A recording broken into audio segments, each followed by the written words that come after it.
এই মানুষকে আবার মানুষ হইতে বলেছে।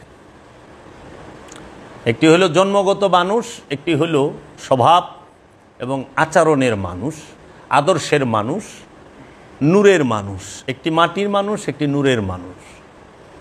নূরের মানুষ সে নূরের মানুষ রূপ ধরে থাকেন, মানুষের রূপে থাকেন। এখন এই মানুষকে মানুষ হবার জন্য আল্লাহ বারবার তাগিদ দিয়েছেন যে হে মানুষ, মসজিদের দিকে নামাজ পড়ে বাইরটা করে মনে করে এর মুসল্লি কাম শেষ, এর কাজ শেষ, এর মালের মধ্যে খাওয়ানোর মধ্যে অন্যের হক আছে, এর সম্পদের মধ্যে অন্যের হক আছে, এর বাড়ির মধ্যে অন্যের হক আছে মুসাফিরের, এটি দিব কে? মুসল্লির ৩ নম্বর গুণ বলা হয়েছে। এবং যাহারা সত্য বলিয়া মানিয়া লয় বিচার দিনের জন্য, মুসল্লির ৪ নম্বর গুণ। এবং তাহারাই যাহারা তাদের রবের আযাব হইতে ভীত, মুসল্লির ৫ নম্বর গুণ।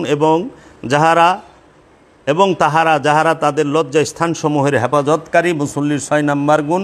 এবং তাহারাই যাহারা তাদের আমানত ওয়াদা রক্ষাকারী, মুসল্লির ৭ নম্বর গুণ। এবং তাহারাই যাহারা তাদের সাক্ষ্যদানের সহিত অটল। আল্লাহির রহমানির রহিম। ইন্নাল ইনসানা খুলিকা হালুওয়ান ইয়া আইয়ুহাল্লাযীনা আমানুস্তাঈনু বিস-সাবরি ওয়াস-সালাত আল্লাযীনা হুম আলা সলাতিহিম দাইমুন। আমার মহান মুর্শিদের নূরের কদম মোবারকে লক্ষ কোটি ভক্তি ও চুম্বন রেখে আমি আজকে 19শে এপ্রিল 2025 সাল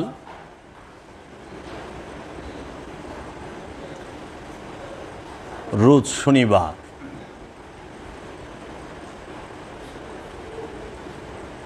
আমি আপনাদের সামনে কিছু আলোচনা করার জন্য বসেছি। বিশেষ কারণে এপ্রিল মাস, এই মাসেই আমার মহান মুর্শিদ কেবলা ও কাবা চেরাগে জান শরীফ কালান্দার বাবা জাহাঙ্গীর বাই মান আল শ্রী ফিয়ানহু 82 বৎসর জাহেরি বয়সে এই এপ্রিল মাসের 25 তারিখেই ওফাত লাভ করেন।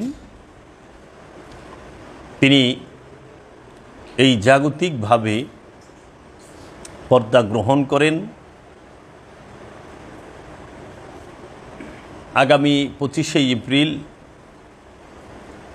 রোজ শুক্রবার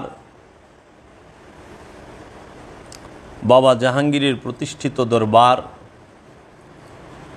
ঢাকা জেলার কেরানীগঞ্জ থানায় অবস্থিত সুবাড্ডা ইউনিয়নের চুনকুটিয়া চৌধুরীপাড়া গ্রামে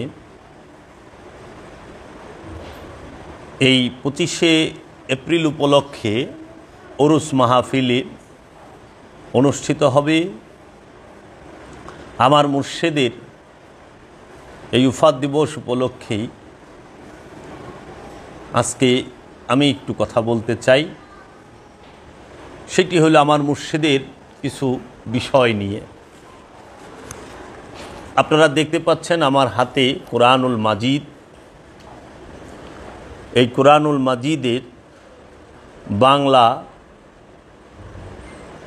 হুবহু শব্দে শব্দে হুবহু অনুবাদ।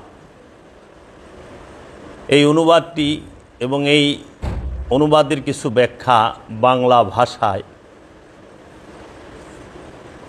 করেছেন আমার মুর্শিদ বাবা জাহাঙ্গীর কেবলা ও কাবা চেরাগে জান শরীফ।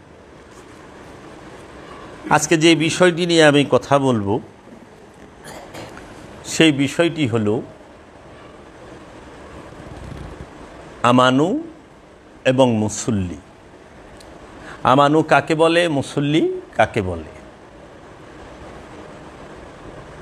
এই আমানু এবং মুসল্লি কি আলাদা বিষয়, আলাদা ব্যক্তি, নাকি একই ব্যক্তি?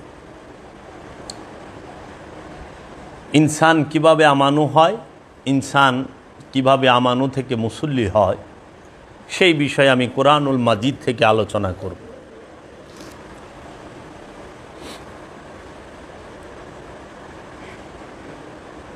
মানুষ কে আল্লাহ সৃষ্টি করেছেন? আল্লাহ বলেছেন, আমি মানুষকে সৃষ্টি করেছি শুকনা পোড়া ঠনঠনা মাটি হতে। আমি মানুষকে সৃষ্টি করেছি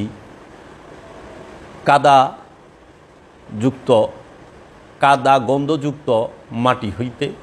আমি মানুষকে সৃষ্টি করেছি ঘোলা পানি হইতে। আমি মানুষকে সৃষ্টি করেছি লাফানো পানি হইতে। আমি মানুষকে সৃষ্টি করেছি শুক্রাণু তথা বীর্য থেকে।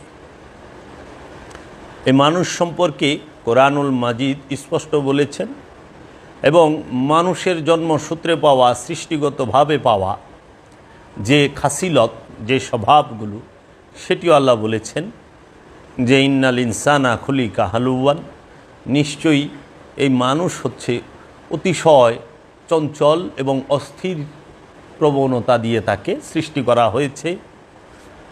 মানুষ জন্মগতভাবে কৃপণ, মানুষ জন্মগতভাবেই সে পরশ্রীকাতরতা পরায়ণ, মানুষ জন্মগতভাবে লোভী, মানুষ জন্মগতভাবে সে অকৃতজ্ঞ, মানুষ জন্মগতভাবে সে জালিম।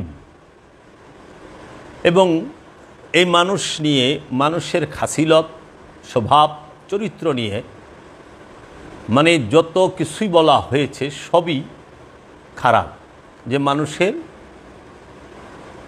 মানুষ কৃপণ, মানুষ লোভী, মানুষ সে অতিশয় চঞ্চল, বিষয় থেকে বিষয় অন্তরে ছোটাছুটি করে। এই মানুষকে আবার মানুষ হইতে বলেছে।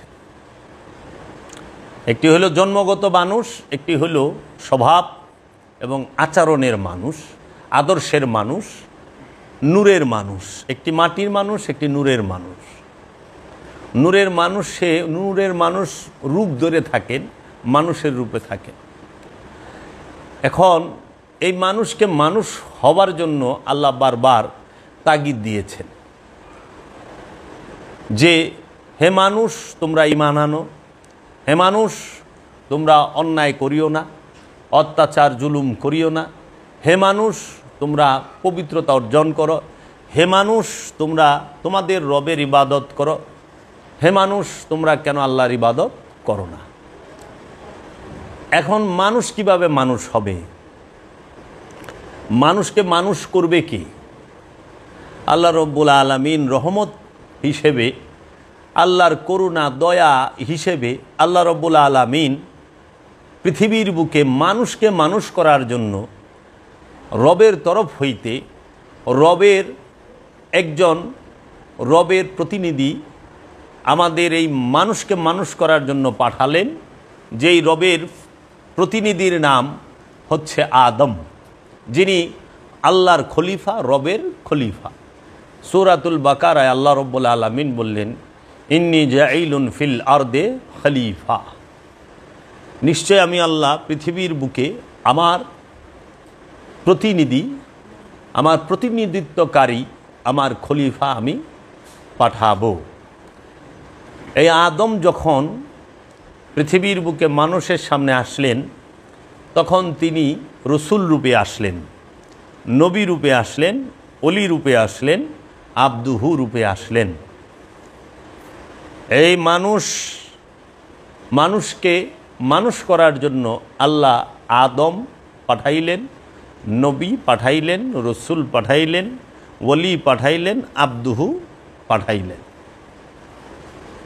এই মানুষকে। এখন এই মানুষকে রব্বুল আলামিন বানিয়ে সৃষ্টি করে হেদায়েতের জন্য হাদি হিসাবে, ছাত্রের জন্য গুরু হিসাবে, শিষ্যের জন্য গুরু হিসাবে, মুরিদের জন্য পীর হিসাবে, উম্মতের জন্য রসুল হিসাবে আদমকে এই জগতে প্রেরণ করলেন। এই আদমকে প্রেরণ করে রব্বুল আলামিন আদমকে বললেন যে এই মানুষকে আপনি আয়াত তেলাওয়াত করে শোনান, মানুষের নফসকে আপনি পবিত্র করুন, মানুষকে আপনি কেতাবের জ্ঞান দান করুন এবং হেকমত দান করুন, এবং মানুষকে আপনি পবিত্র বস্তুকে হালাল করে দিন মানুষের জন্য, আর অপবিত্র বস্তুকে হারাম করে দিন এই মানুষের জন্য। রব্বুল আলামিন এই রসুল প্রেরণ করার পরে মানুষের নিকটে যখন রসুল আসলেন, রসুল এসে দেখলেন মানুষ তাহারা বড় সংকটের ভিতরে অবস্থান করতেছে। মানুষ শক্তির পূজা করে, ক্ষমতার পূজা করে, মূর্তির পূজা করে। সেই মূর্তি কখনো কাঠ, বাঁশ, খের দিয়ে তৈরি কিংবা পাথরের তৈরি মূর্তি নয়। সেই মূর্তিটি হচ্ছে মানুষের ইচ্ছা নামক মূর্তি, ব্যক্তির ইচ্ছা নামক মূর্তি। সেই মূর্তিটি হচ্ছে লোভ নামক মূর্তি। লোভের পূজা মানুষ করে, হিংসার পূজা মানুষ করে, অহংকারের পূজা মানুষ করে, মানুষ কামের পূজা করে, যৌন উত্তেজনার পূজা করে। এই মানুষ সে সম্পদের গোলামি করে, বাপদাদার রেখে যাওয়া ধর্ম পালন করে। মানুষ মোহগ্রস্ত, মোহের পূজা করে। মানুষ এই ষড়রিপুর বন্ধনে পড়ে ষড়রিপুর যে কোটি কোটি রূপ আছে, কোটি কোটি রূপের যে মূর্তিগুলো আছে, সেই হাকিকি মূর্তিগুলোর পূজা করে। অনেক সময় তাহারা এই পাথরের তৈরি মূর্তিরও পূজা করে। তো কাজেই এই মূর্তির পূজারকদেরকে, শক্তির পূজারীদেরকে, যারা ক্ষমতার পূজা করে, শুধু দিনভর তাদের এই চিন্তাই, জাগরণে, ঘুমের মধ্যে, চলার মধ্যে, ফেরার মধ্যে, কর্মের মধ্যে, যে কিভাবে তারা ক্ষমতায় যাবে। আল্লাহর পূজা সে করে না। অনেক সময় দেখা যায়, আমরা দেখতে পাই আনুষ্ঠানিক ইবাদতেও তারা শরিক হয়, সেইটাও পাবলিকরে দেখাবার জন্য যে আসতে আমাদের সাথে উনি ছিলেন। হ্যাঁ, কিন্তু ওনার নিয়ত হইল উনি ক্ষমতায় কিভাবে যাইবে, ফরিয়াদও রাখে যে আমার একটু ক্ষমতায় বসায় দেয়। এটা আজকে থেকে নাদি থেকে এই পূজাগুলো মানুষ করে। তখন আল্লাহর রসুল আসলেন, আয়েশা বললেন, ইয়া ইউহান্নাস কুলু লা ইলাহা ইল্লাল্লাহ, হে মানুষেরা তোমরা বলো লা ইলাহা ইল্লাল্লাহ, আল্লাহ ছাড়া কিচ্ছু নাই। মুহাম্মদ রাসূলুল্লাহ, মুহাম্মদ সাল্লাল্লাহু আলাইহি ওয়াসাল্লাম হচ্ছেন আল্লাহর রসুল। যখন এই দিনের ডাক দিলেন যে তোমরা ধর্ম থেকে বিচ্ছিন্ন হয়ে দিনে প্রবেশ করো, রসুলের দিনে প্রবেশ করো, বাপ দাদার ধর্মকে ত্যাগ করো, রসুলের দিনকে তোমরা আঁকড়াইয়া ধরো, রসুলের দিনের ভিতরে প্রবেশ করো। তাই কোরআনুল কারিমে বাপ দাদার ধর্মকে পালন করতে নিষেধ করা হয়েছে, যে তোমরা তোমাদের বাপ দাদার ধর্ম পালন করিও না, আমার রসুলের দিনকে তোমরা গ্রহণ করো, আল্লাহ রসুলের দিনের মধ্যে তোমরা প্রতিষ্ঠিত হও এবং আল্লাহ রসুলের দিনকে তোমরা আঁকড়াইয়া ধরো। তো রসুলের দিনকে না ধরে বাপদাদার ধর্ম পূজা করতেছে এই সমাজের মানুষ। অধিকাংশ মানুষ বাপদাদার ধর্ম করে, রসুলের দিন যেটাকে বলা হয় দিন ইসলাম, আত্মসমর্পণের স্বভাব, সেইটাকে সমাজ গ্রহণ করতে পারে না। অধিকাংশ মানুষ সমাজের, তারা ক্ষমতার পূজা করতে ভালোবাসে। তাই যখনই বলল যে তোমরা ঈমান আনো এক আল্লাহর উপরে, আমি আল্লাহর রসুল, এই রসুলের উপরে, নবীর উপরে, কেতাবের উপরে, কিয়ামত দিবসের উপরে, ফেরেশতাদের উপরে, আল্লাহর তরফ হইতে যাহা যাহা নাজিল হয়েছে সমস্ত কিছুর উপরেই তোমরা ঈমান আনো। যখন যাহারা এই ঈমান এনেছে, বিশ্বাস করেছে এই কথা যে হ্যাঁ উনি আল্লাহর রসুল, আল্লাহ একজন আছেন, এটা অনুমানে বিশ্বাস করেছে, শুনে বিশ্বাস করেছে, মুখে বলে বিশ্বাস করেছে, কিন্তু সে এখনও হৃদয়ের চোখ দিয়েও দেখে নাই, কলবের চোখ দিয়া দেখে নাই, সিনার এলেম দিয়া সে বুঝতে পারে নাই, প্রাথমিক যে অবস্থা, তখন কি করবে, কি করলে ঈমান আনবে? রসুলের হাতে হাত রেখে বায়াত হলে, মুরিদ হইলে সে হয় আমানু। আমানু কাকে বলে? যিনি রসুলের হাতে হাত দিয়া বায়াত হয় তিনি আমানু। আমানুকে যিনি প্রাথমিক বিশ্বাসী, ধারণার বিশ্বাসী, ধারণা বিশ্বাসী, অনুমানের বিশ্বাসী, অনুমানকৃত বিশ্বাসীকে বলা হয় আমানু। প্রাথমিক বিশ্বাসীকে বলা হয় আমানু, যে শুনে এবং বলে বিশ্বাস করে সে আমানু। এই আমানুকে বলা হয়েছে ইয়া আইয়ুহাল্লাযিনা আমানু ওয়া আমিনু, হে ইমানদার আমানু তুমি ইমান লও। আবার এই আমানুকেই বলা হয়েছে ইয়া আইয়ুহাল্লাযিনা আমানু উদখুলু ফিস সিলমি কাফাতান, হে আমানু তুমি পরিপূর্ণ দিনের ভিতরে, ইসলামের ভিতরে প্রবেশ করো। ইয়া আইয়ুহাল্লাযিনা আমানু তাকুল্লাহা হাক্কা তুকাতিহি ওয়ালা তামুতুন্না ইল্লা ওয়া আনতুম মুসলিমুন, হে আমানু তোমরা মুসলমান না হইয়া মারা যায়ও না। আবার কোরআন বলছে ইয়া আইয়ুহাল্লাযিনা আমানু আলাইকুম আনফুসাকুম, হে আমানু তুমি তোমার নফসের খবর নাও। আবার বলছে হে আমানু তুমি তোমার নফসকে ভুলিয়া যাও, কেন ভুলিয়া যাইও না। এখন এই আমানুকে বলা হয়েছে হে আমানু তুমি মুমিনে পরিণত হও। রসুলের হাতে হাত রেখে বায়াত হইলে সে আমানু হয়, পীরের হাতে হাত রেখা বায়াত হইলে সে আমানু হয়, গুরুর হাতে হাত রেখা মুরিদ হইলে সে আমানু হয়। আর সেই আমানু যখন রসুলের কথা মতো সলাত, দায়মি সলাত করে, সিয়াম করে, হজ করে, জাকাত দেয়, কুরবানি করে, আমলে সলেহা করে যখন এ আমানুর সাথে, আমানুর নফসের সাথে যুক্ত খান্নাসরূপী শয়তানকে মুসলমান করতে পারে, তাড়িয়ে দিতে পারে, তখন সে মুমিনে পরিণত হয়। যখন আমানু তার সিনার মধ্যে রসুলকে দেখে, তার সিনার মধ্যে রসুলের দিদার লাভ করে, রসুলের পরিচয় লাভ করে, দিব্য দৃষ্টি দিয়ে রসুলকে দেখে, অন্তর চক্ষু দিয়ে রসুলকে দেখে, অন্তর চক্ষু দিয়ে রসুলের দিদার লাভ করে, তখন সে মুমিন। মুমিনের সাথে আল্লাহ থাকে, আমানুর সাথে আল্লাহ থাকে না। খান্নাস রূপে শয়তান থাকে আমানুর সাথে দুর্বল রূপে, প্রকটভাবে না। এখন আমানু সে প্রথমে কি ছিল? নাস, ইনসান। আমানু প্রথমে ছিল নাস, ইনসান। আমানু যখন রসুলের কাছে যাইয়া রসুলের হাতে হাত দিয়া মুরিদ হইল, তখন সে এই নাস ইনসান যখন রসুলের কাছে যাইয়া রসুলের হাতে হাত রাইখা মুরিদ হইল, তখন সে হইল আমানু। তার মানুষের একটা উন্নত স্তর হইল আমানু। সে মানে আপনি শিশু, এখন আপনার পড়াশোনার বয়স হয়েছে মাত্র, আপনি যাইয়া স্কুলে ভর্তি হইলেন। স্কুলে ভর্তি হওয়ার সাথে সাথে আপনার নাম হইল ছাত্র অথবা ছাত্রী। যে পর্যন্ত আপনি স্কুলে ভর্তি হন না, ওই পর্যন্ত আপনি ছাত্রও না, ছাত্রীও না। ঠিক যখন আপনি রসুলের কাছে যাইয়া মুরিদ হইলেন, রসুলের কাছে যায় বায়াত হইলেন, তখন আপনি হইলেন রসুলের কাছে আমানু, রসুলের ছাত্র, পীরের ছাত্র, মুর্শিদের ছাত্র। এখন ছাত্র কি করবে? শিক্ষা গ্রহণ করবে। কার কাছ থেকে? গুরুর কাছ থেকে, রসুলের কাছ থেকে, মুর্শিদের কাছ থেকে। এই ছাত্রর এই কোরআনের ভাষায় মুসল্লি বলা হয়েছে। যখন রসুলের কথা মতো এই আমানু এবাদত করা শুরু করে, দায়মি সলাৎ শুরু করে, তখন তাকে মুসল্লি বলে। যখন সে জাকাত দেওয়া শুরু করে, তখন সে মুসল্লি বলে।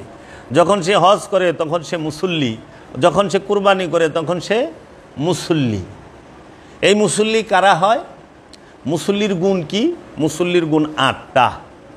এই 8 গুণ আমি এখন কোরআন থেকে আপনাদেরকে শোনাবো, আপনারা শুনবেন। মুসল্লি কি? যারা সলাতি, মুসল্লি আরবি শব্দ, মুসল্লির বাংলা হইল যোগী। কি? যোগী। আবার অনেকে সাধক বলে। মুসল্লির বাংলা সাধক, যোগী। মুসল্লি আরবি শব্দ, আমানু আরবি শব্দ। আমানু অর্থ প্রাথমিক বিশ্বাসী, মুমিন অর্থ পরিপূর্ণ বিশ্বাসী, মুসল্লি অর্থ সাধক অথবা যোগী। এটা বাংলা। এখন এই সবসময় আমরা আরবি বিষয়গুলোই বুঝলাম। এই মুসল্লিকে আল্লাহ রব্বুল আলামিন শিক্ষা দিয়েছেন রসুলের ধারা। তাই আমার মুর্শিদ বাবা জাহাঙ্গীর বলতেছেন, মহানবী তার উম্মতদেরকে চোখে আঙুল দিয়ে দেখিয়ে গেলেন যে মোরাকাবা মুশাহেদা ধ্যান সাধনা ছাড়া নিজের সঙ্গে থাকা বীজরূপী রূকে পরিপূর্ণতা দেওয়া যায় না। নিজের নফসের সাথে নিকটে থাকা বীজরূপী রূকে পরিপূর্ণতা দিতে পারবেন না দায়েমি সলাত ছাড়া, রসুলের বায়াত হওয়া ছাড়া। এখন আল্লাহ কোরআনে বলতেছেন সূরা মারিজ, কোরআনে সূরার সিরিয়াল নম্বর 70, সূরার নাম মারিজ। সূরা মারিজের 19 নম্বর আয়াত থেকে বলা হয়েছে, ইন্নাল ইনসানা খুলিকা হালুওয়ান, নিশ্চয়ই মানুষকে সৃষ্টি করা হয়েছে অধৈর্য রূপে। সূরা মারিজের 19 নম্বর আয়াত। তারপর বলা হচ্ছে ইজা মাসা হুশাররু জাজুয়ান, যখন মন্দ তাকে স্পর্শ করে তখন অস্থির হইয়া যায়। এটা হলো মানুষের স্বভাব।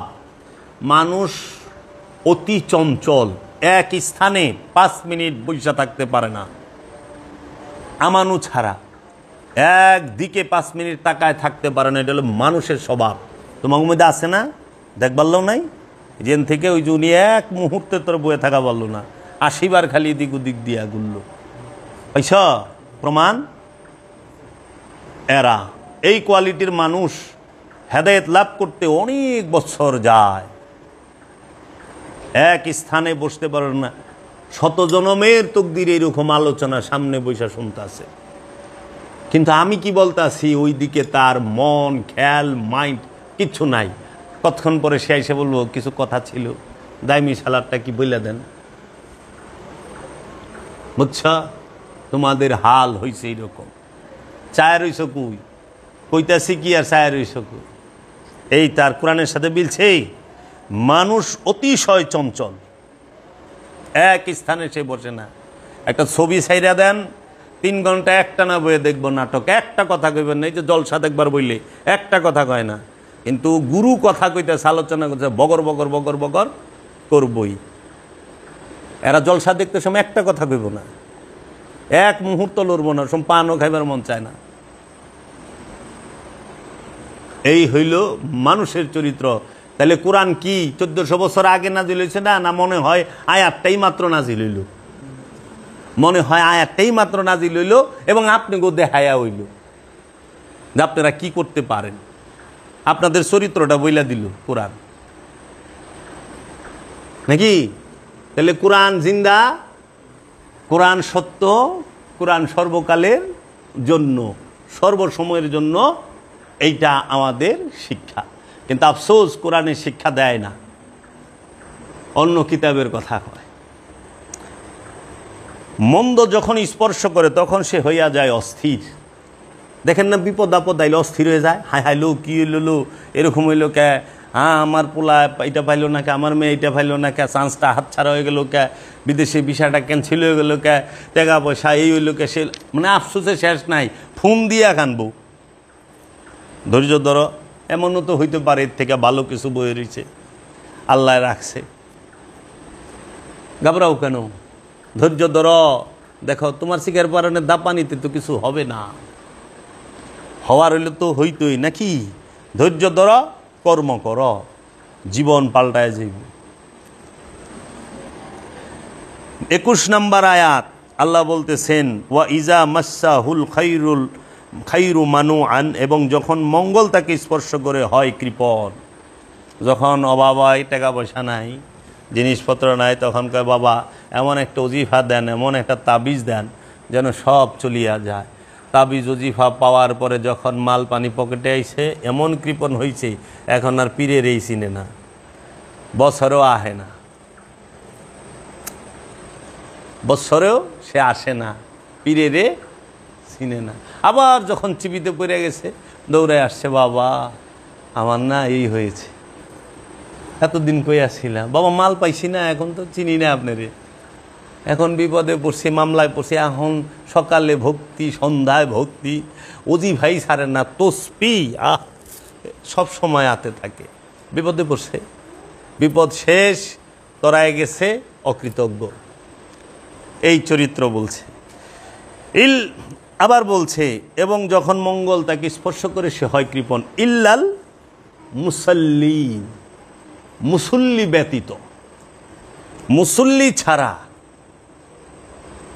মুসল্লি অস্থিরও না, মুসল্লি লুভিও না, মুসল্লি কৃপণও না। খেয়াল করেন, আমি এই আলোচনাটা করার পিছনে রহস্য আছে। মুসল্লি অস্থিরও না, মুসল্লি কৃপণও না, মুসল্লি অধৈর্যও না, লুভিও না। তাহলে পরে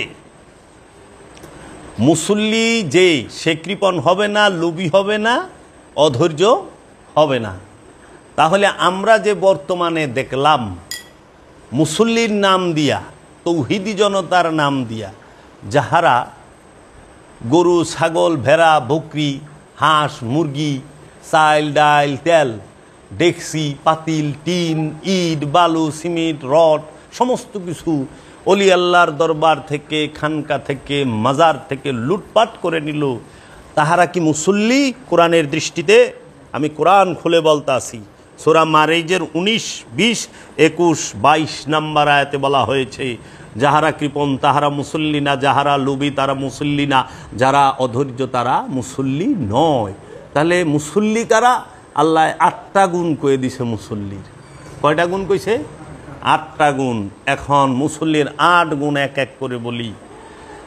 সূরা মারিজের 23 নম্বর আয়াতে বলা হয়েছে মুসল্লির 1 নম্বর গুণের কথা, আল্লাযীনা হুম আলা সলাতিহিম দাইমুন, তাহারাই মুসল্লি যাহারা দায়মি সলাতের উপরে দণ্ডায়মান। দায়মি সলাতের উপরে যারা দণ্ডায়মান তাদেরকে কোরআন বলেছে মুসল্লি। সর্বক্ষণ যারা সলাতের উপরে দণ্ডায়মান তাদেরকে কোরআন বলেছে মুসল্লি। যারা সর্বসময়ে সর্বক্ষণ সলাতের উপরে সংযোগ যোগাযোগের উপরে অবস্থান করে তাদেরকে কোরআন বলেছে মুসল্লি। আমি সারা কোরআন তন্ন তন্ন করে আনুষ্ঠানিক ইবাদতকারী 5 ওয়াক্ত নামাজিকে কোরআন মুসল্লি বলেছে আমি পাই নাই। যদি আমাকে কেউ দেখাই দিতে পারে আমি ধন্য হব।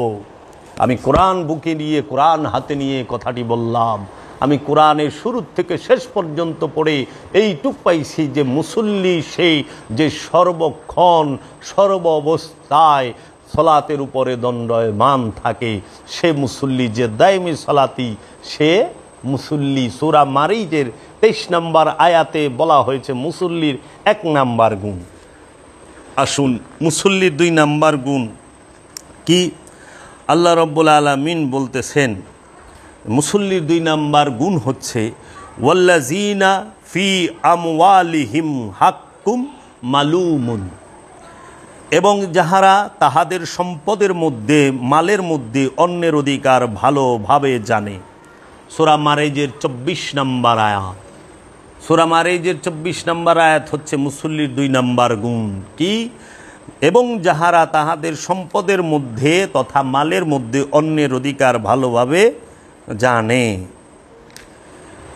তারপরে মুসল্লির 3 নম্বর গুণ বলা হয়েছে সূরা মারিজের 26 নম্বর আয়াতে।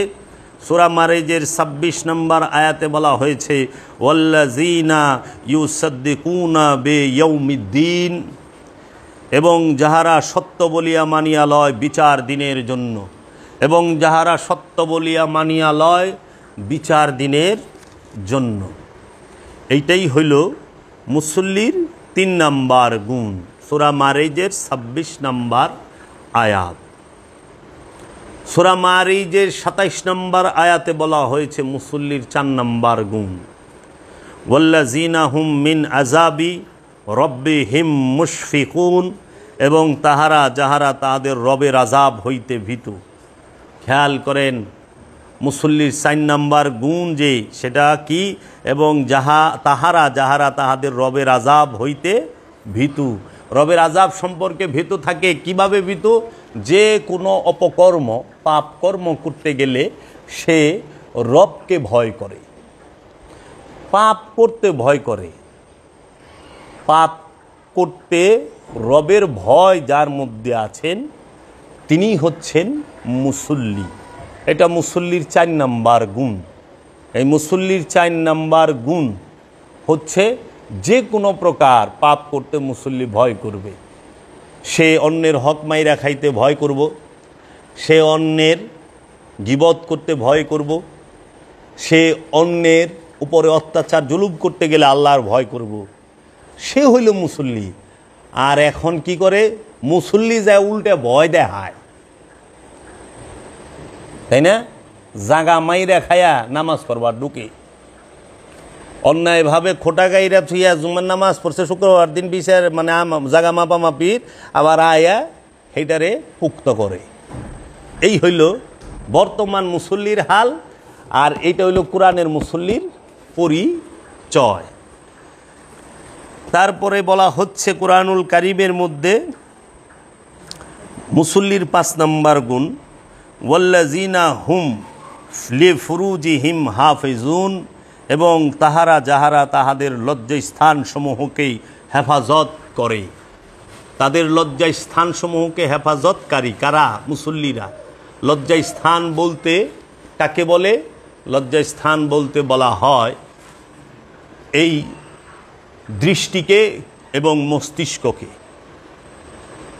লিঙ্গ সেটা দৈহিক একটা অঙ্গ। হাত যেরকম একটা অঙ্গ, প্রস্রাবের রাস্তা, পায়খানার রাস্তা ঠিক সেই রকম একটা অঙ্গ।